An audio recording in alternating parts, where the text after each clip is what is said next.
Hello दोस्तों, स्वागत है आपका हमारे चैनल बेसिक मेडिकल लेक्चर में। आज की इस वीडियो में हम लोग डायरिया के बारे में जानेंगे। डायरिया क्या है, डायरिया होने पर आपको क्या क्या साइन एंड सिम्टम यानी कि लक्षण देखने को मिलता है, डायरिया किन कारणों से होता है, होने के बाद कौन सी मेडिसिन इस्तेमाल की जाती है, वही आज हम जानेंगे।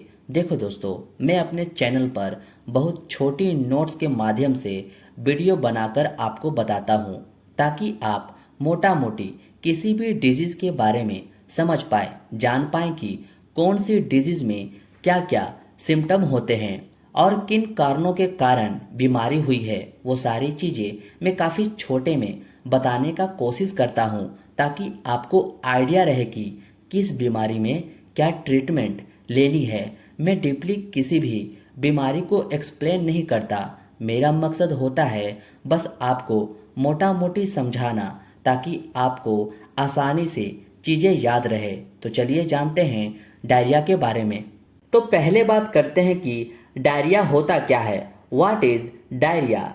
Diarrhoea is a having 3 or more loose और liquid stool in one day और more frequently than normal. It's condition known as diarrhoea. एक दिन में 3 या अधिक बार पतला तरल मल आना या सामान्य से अधिक बार होना डायरिया है। इस स्थिति को डायरिया के नाम से जाना जाता है। देखो दोस्तों, इसे समझो। डाइजेस्टिव सिस्टम की डिजीज में डायरिया एक गंभीर प्रकार की डिजीज है जो अक्सर खाने पीने की गड़बड़ी के कारण उत्पन्न होता है। इस प्रकार जब फूड को स्टोमच डाइजेस्ट नहीं कर पाता तो इस वजह से अनडाइजेस्टेड फूड के साथ वाटरिंग स्टूल आना डायरिया कहलाता है अथवा फ्रीक्वेंसी ऑफ स्टूल डायरिया कहलाता है। एक्यूट डायरिया में फ्रीक्वेंसी ऑफ स्टूल बहुत ज़्यादा होती है। डायरिया 5 वर्ष तक के बच्चों को अधिक इफेक्ट करता है। वैसे डायरिया किसी भी एज ग्रुप के लोगों को इफेक्ट करता है। होप सो इतना आप समझ गए होंगे। अब आप इसका स्क्रीनशॉट ले लें। फिर आगे बात करते हैं काउज के बारे में कि डायरिया किन कारणों से होता है। अब बात करते हैं काउज के बारे में कि डायरिया होने के काउजेज क्या हैं। डायरिया का most common cause viral infection होता है।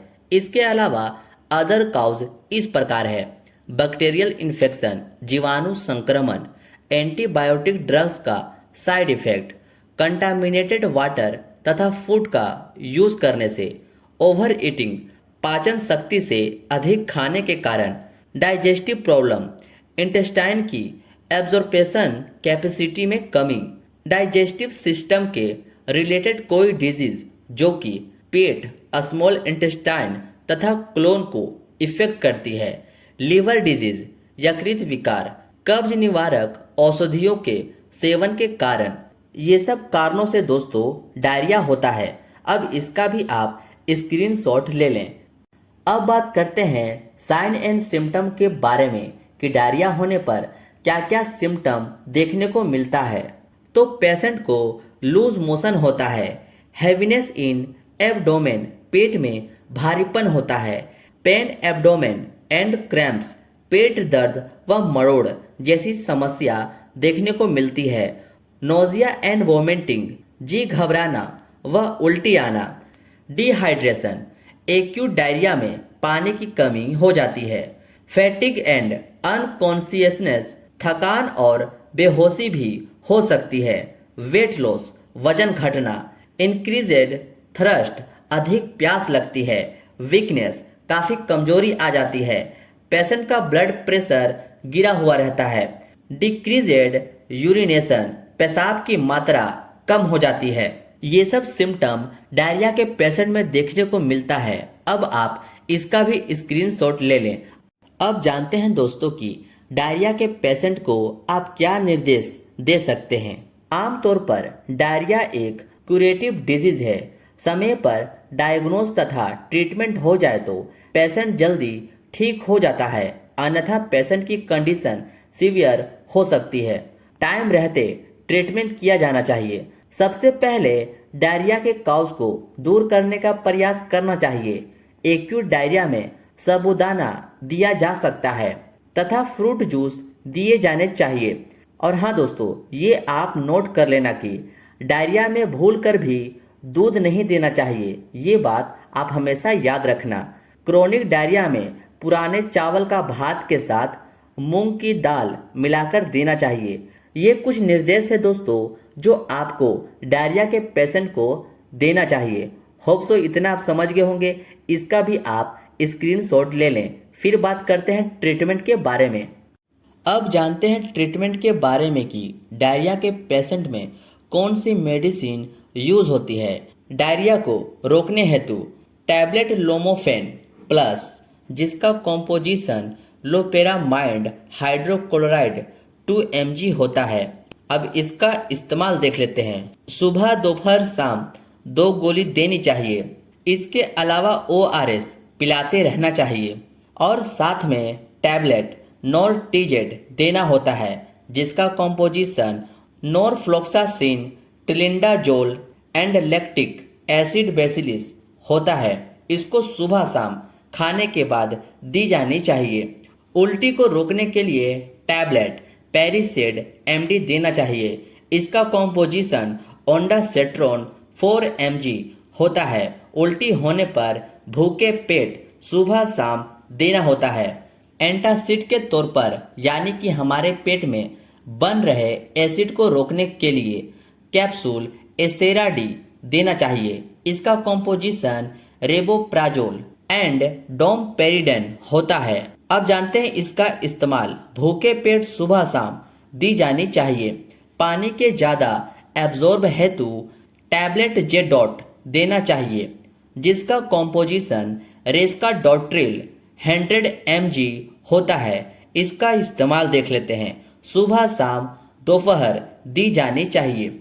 और हाँ दोस्तों, ये सब टैबलेट से आराम ना होने पर पेशेंट को इंजेक्शन भी लगाया जाता है, जैसे कि जेंटिसिन 2 ml इंजेक्शन, जिसका कॉम्पोजिशन जेंटामाइसिन 80 mg होता है। इसको IM और IV दोनों रूट से लगाया जाता है। इसको सुबह शाम लगाया जा सकता है। या फिर मिका स्टार इंजेक्शन, जिसका कॉम्पोजिशन अमिकासिन 500 mg होता है। इसको सुबह शाम IM या IV लगाया जा सकता है। पेट दर्द होने पर एक्वाडोल स्पेस इंजेक्शन आती है, जिसका composition diclofenac sodium and dicyclomine hydrochloride होता है। जब ज़रूरत हो तब दिया जाना चाहिए। उल्टी रोकने के लिए एमसेट 2 ml के नाम से आती है, जिसका कॉम्पोजिशन ओंडासेट्रोन 4 mg होता है। इसको IM और IV लगाना जाना चाहिए, बट आप इसको IV ही देना, ठीक है। देखो दोस्तों, जब भी इंजेक्शन आप दो किसी भी पेशेंट को, तो उस पर यह जरूर पढ़ ले कि इंजेक्शन को IM यानी कि इंट्रामस्कुलर देना है या IV यानी कि इंट्रावेनस देना है। अगर इंजेक्शन के बॉक्स पर दोनों लिखा रहे, जैसा कि आप इस बॉक्स पर देख रहे हैं, तो आप हमेशा यही कोशिश करें कि इंजेक्शन IV ही दें, ठीक है ना। IV में कोशिश करना है देने के लिए, ठीक है दोस्तों। अब बात करते हैं, अगर फ्लूइड लॉस ज़्यादा होने की वजह से ब्लड प्रेशर कम हो गया हो, तो NS 500 यानी कि नॉर्मल सलाइन 500 मरीज को चढ़ा देंगे, या DNS 500 चढ़ा देंगे, या फिर RL 500 मरीज को चढ़ा देंगे, ठीक है। और एंटीबायोटिक में इंजेक्शन फ्लैजिल, जिसका कॉम्पोजिशन मेट्रोनिडाजोल 100 cc होता है, IV द्वारा सुबह शाम दिया जा सकता है। और हाँ गाइज, डायरिया में यूरिन आउटपुट का पूरा ध्यान रखना चाहिए कि उसको पेशाब सही से हो रही है या नहीं। और इसको आप नोट कर लेना कि डायरिया में फ्लूइड लॉस ज़्यादा होने पर तथा ब्लड प्रेशर ज़्यादा गिर जाने पर इंजेक्शन D5 या D25 का उपयोग ना करें। इस बात को आप जरूर से जरूर याद रखना। ये थी डायरिया के बारे में आसान नोट्स। उम्मीद है आपको अच्छी लगी हो। और हाँ, आप स्क्रीनशॉट जरूर ले लेना ताकि आप बाद में इजी पढ़ पाओ और याद कर पाओ। डायरिया से रिलेटेड कोई सवाल या वीडियो में कोई दिक्कत लगी हो तो कमेंट करके ज़रूर बताएं। मिलते हैं आपसे अब नेक्स्ट वीडियो में।